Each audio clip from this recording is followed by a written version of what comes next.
Welcome to She Built It. I'm your host, Melanie Barr.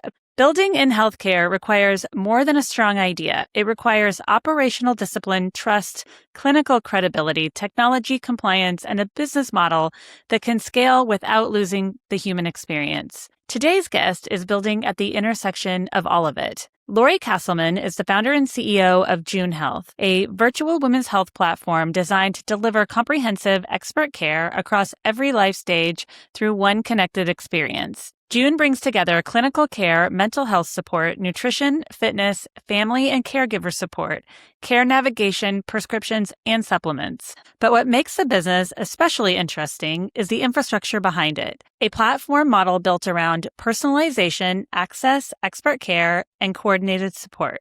Lori brings more than 20 years of experience across corporate health strategy, insurance, digital health, and emerging health technologies. She's held leadership roles, giving her a clear view of how healthcare, employers, benefits, technology, and consumer expectations are changing. She built June Health not only to improve women's care, but to build a smarter, more scalable model for how that care is delivered. Thank you for joining us, Lori. Where do you see the biggest opportunity for AI to improve women's health outcomes and care experiences? One of the really key areas for us is optimizing the practitioners and really being able to take this incredible expertise that clinical practitioners, so women's health experts like OBGYN practitioners, nurse practitioners who have done whether it's fertility training, menopause certification, we want to be able to really support those practitioners to be able to see more patients. It's about driving efficiency within their work environment, taking all of those administrative tasks sort of off the table for them. So that's one key area for us. Second key area is leveraging the tools that are available to allow our developers to code and build more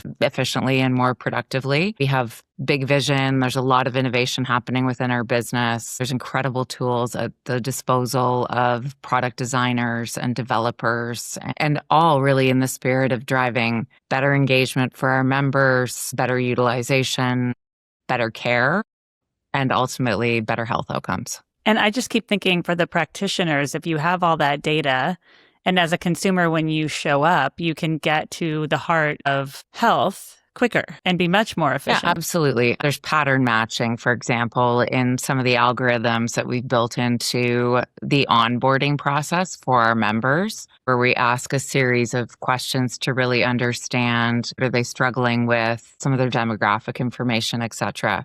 And then you can really start to surface intuitively, leveraging AI. Are you also experiencing any of these symptoms? Because there's patterns that you're able to tap into. And I think it serves a couple of really interesting purposes. It helps the member feel like they're not alone, first of all, and that they're experiencing, as much as they feel very personal and everyone is unique, there's patterns here. And probably you may be experiencing some of the following, or other women at your stage with this symptom may also feel this type of symptom. And so do you think there's interesting opportunities for us to ensure that the member is feeling heard? And then to your point, leverage that data to create efficiency in their care journey and in understanding their symptoms and matching them to the right practitioner at the right time. What is your biggest growth challenge right now as you scale June Health, and how are you thinking about solving it? Our biggest growth challenge is that we want to do so much. We have a really big vision for the company. There are many different aspects of women's healthcare and supporting women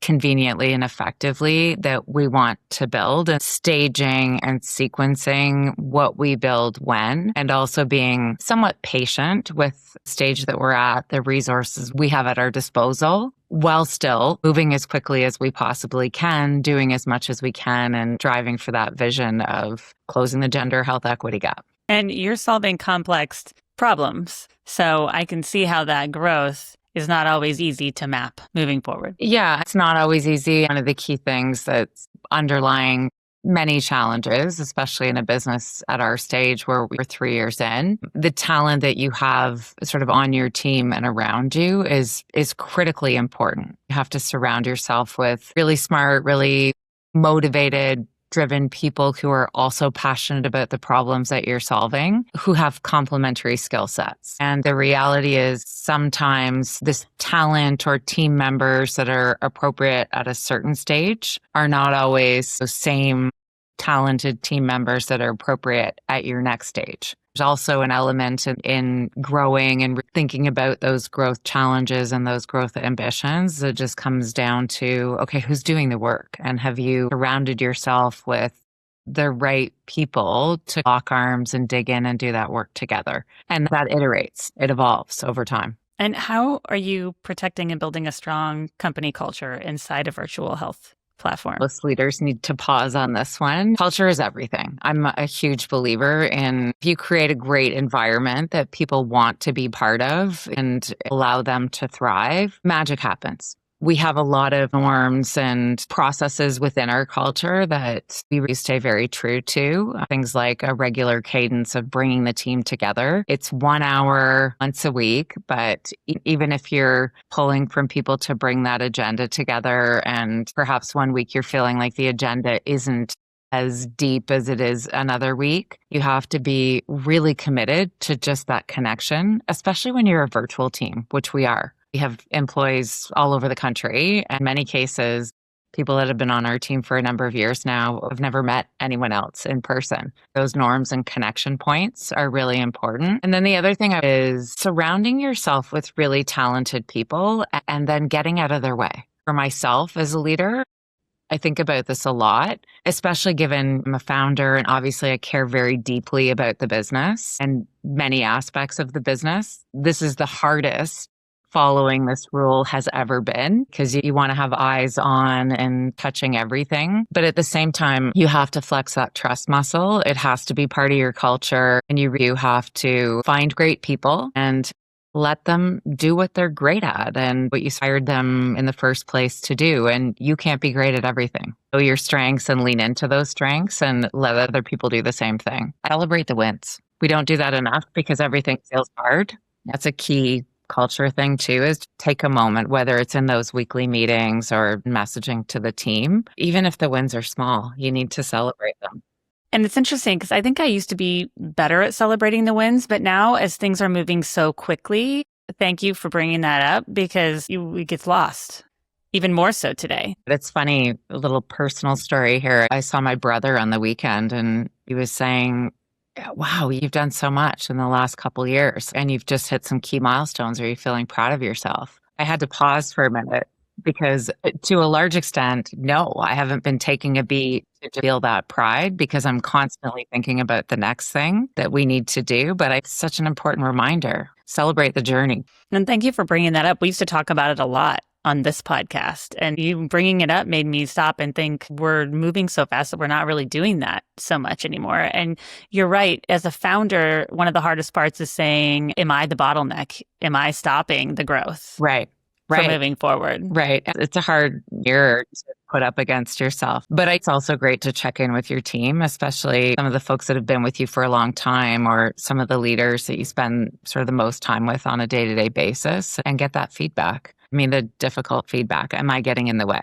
Am I slowing things down? What is one honest lesson about leading people in healthcare in a startup environment that you wish more founders talked about? It goes back to that point I just talked about with sometimes the people that you surrounded yourself with to get you to a certain point are not necessarily the same people that you need to achieve the next set of milestones or objectives. The hard part, there is a lot of loyalty and trust that goes into building something together. It can be really hard just at that point where it's not working. Too many founders let that drag for reasons that I touched on. Right? There's loyalty, there's experience, there's having been in the trenches together, and it's tough to call that out. But bottom line is when you know it in your gut and in your heart, you just need to deal with it. Because everyone around you, right, whether that's your investors, your advisors, even your clients, everyone around you feels it when you are not dealing with it. As hard as it is, it's one of those things where you just have to push yourself to rip the Band-Aid off and deal with the problem once in your heart that change needs to happen. Yeah, and trusting your instincts. Exactly. What lights you up the most about what you do and makes you excited to continue building June Health every day? I feel like we're doing something really important. We hear it from our practitioners and our members. I've been fortunate that throughout my entire career, I've worked in healthcare and insurance my whole career. I've worked in a space where I feel like work that you're doing, as much as it may seem somewhat removed on a day-to-day basis, the heart of the why is improving people's lives. That is the heart of our why at June Health. And we believe, and we see it every day, that we are impacting women's lives. And big ambitious goal is to make a dent in closing that gender health equity gap. That lights me up.